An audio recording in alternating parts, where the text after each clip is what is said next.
Jangan cuma bilang bahwa lah nanti siapapun yang jadi presiden, toh hidup kita sendiri, kita cari makan sendiri, memudahkan kita cari makan itu adalah tugasnya pemerintah. Pilihan kita akan sangat menentukan nasib bangsa ini ke depan.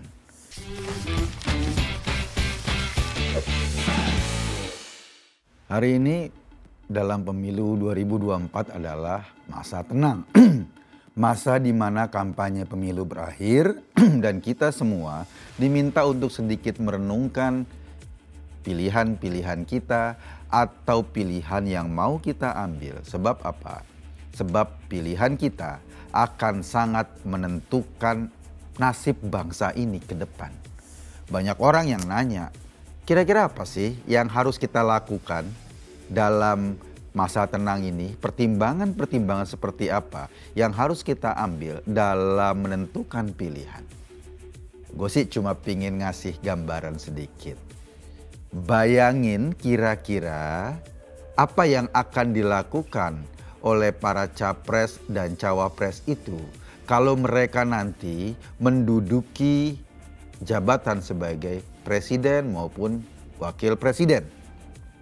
Kita bisa lihat dari rekam jejaknya, kita bisa lihat dari kemampuan berpikirnya, kita bisa lihat dari kemampuan komunikasinya, kita juga bisa lihat dari kesehatan jiwanya, kita bisa lihat dari stabilitas emosinya, kita bisa lihat dari berbagai hal.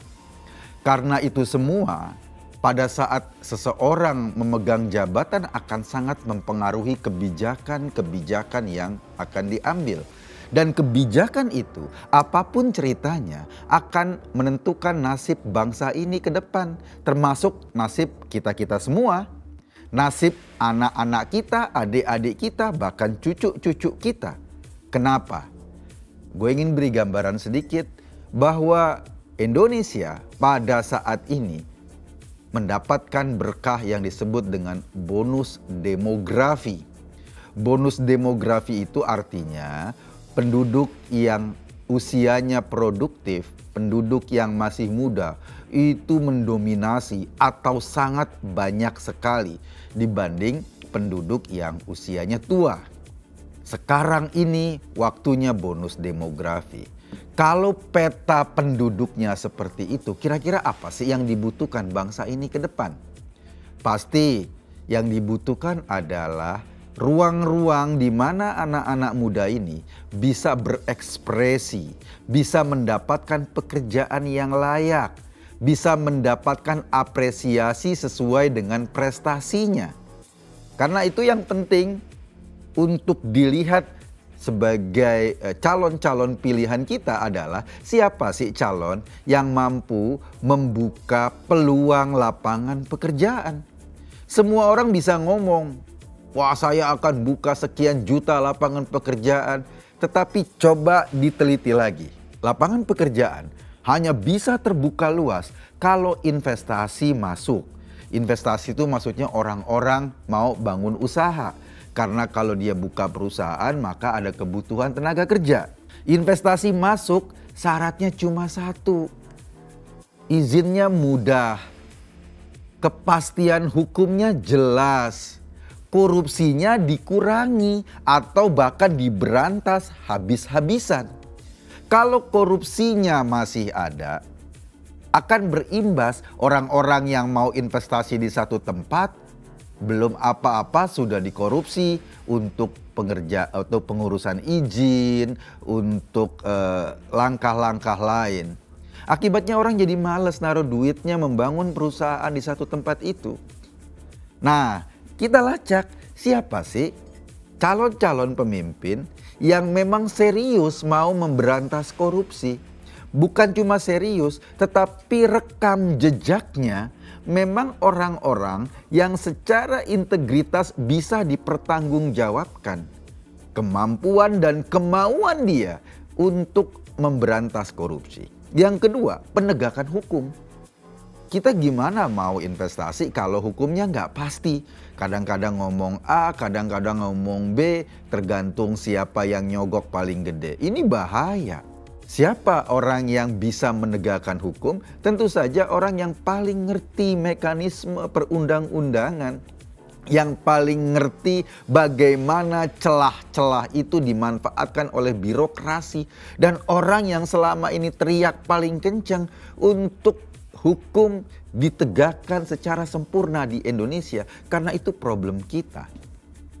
Kalau kita salah pilih orang-orang yang gampang menyelewengkan hukum, orang-orang yang gampang menerabas hukum, otomatis ke depan yang akan berkuasa, yang akan pesta pora adalah para preman, para mafia hukum, orang-orang yang selama ini nggak pernah memikirkan masa depan bangsa, tetapi hanya memikirkan masa depannya sendiri.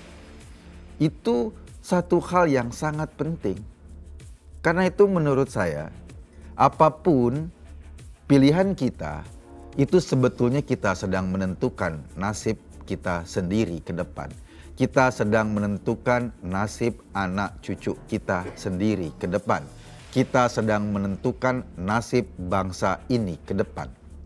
Kalau kita mau sedikit merefleksi diri tanpa harus terganggu oleh karisma seseorang, kehebatan seseorang, kita pasti akan menemukan jawaban yang paling rasional. Kecuali ya, kalau kita mau menukar masa depan kita dengan sedikit hadiah hari ini, nukar dengan bansos misalnya pilihan kita, nukar dengan duit sedikit misalnya pilihan kita. Paling kita dapetin uang 100.000, beras beberapa kilo, tetapi resikonya adalah masa depan kita. Jadi coba renungkan, coba pikirkan, karena sekali lagi ini adalah pilihan kita atau langkah kita untuk menata masa depan selanjutnya. Jangan cuma bilang bahwa lah nanti siapapun yang jadi presiden, toh hidup kita sendiri, kita cari makan sendiri. Benar, iya kita cari makan sendiri, kita harus menghidupi diri kita sendiri, itu benar. Tetapi kemudahan kita mencari pekerjaan, mencari makan ditentukan oleh kebijakan seorang presiden, ditentukan oleh kebijakan pemerintah. Kita cari makan sendiri, tapi memudahkan kita cari makan itu adalah tugasnya pemerintah. Memudahkan rakyat mendapatkan kemudahan-kemudahan ekonomi itu adalah hasil dari kebijakan pemerintah. Memudahkan rakyat untuk bertani dengan lebih baik, memudahkan rakyat untuk para nelayan bisa melaut dengan lebih baik dan hasil maksimal, itu semua kebijakan pemerintah. Kita memang cari makan sendiri. Tetapi kalau pemerintahannya bobrok, kalau pemerintahannya penuh nepotisme, kalau pemerintahannya sering melanggar hukum, percaya deh, kita mencari makan dengan jauh lebih susah dibanding kalau pemerintahannya baik, pemerintahannya menegakkan hukum, pemerintahannya membuka ruang investasi dengan baik, dan pemerintahannya mengambil kebijakan untuk mengapresiasi tenaga-tenaga muda yang memang menjadi bonus demografi kita. Ini hari tenang, tentu aja saya gak akan kampanye pilih A, pilih B, pilih C. Tetapi semua pada akhirnya bergantung dari pikiran Anda semua. Jangan gadaikan masa depan kita hanya untuk kesenangan sesaat. Karena orang-orang yang mau membayar suara Anda, sebetulnya dia tidak percaya diri bahwa program-programnya lebih baik untuk masa depan. Atau program-programnya itu cocok untuk membantu Indonesia ke arah lebih baik. Karena dia nggak percaya diri, makanya dia nyogok, makanya dia beli suara, makanya melakukan serangan fajar, makanya melibatkan seluruh aparat misalnya yang dilarang undang-undang itu untuk memobilisasi suara. Kenapa? Sekali lagi itu pengakuan bahwa orang-orang yang dicalonkan dengan cara seperti itu sebetulnya adalah orang-orang yang tidak punya kualifikasi. Dan kalau kita pilih orang-orang yang tidak punya kualifikasi, maka resikonya adalah masa depan bangsa ini, masa depan Anda, masa depan anak dan cucu Anda.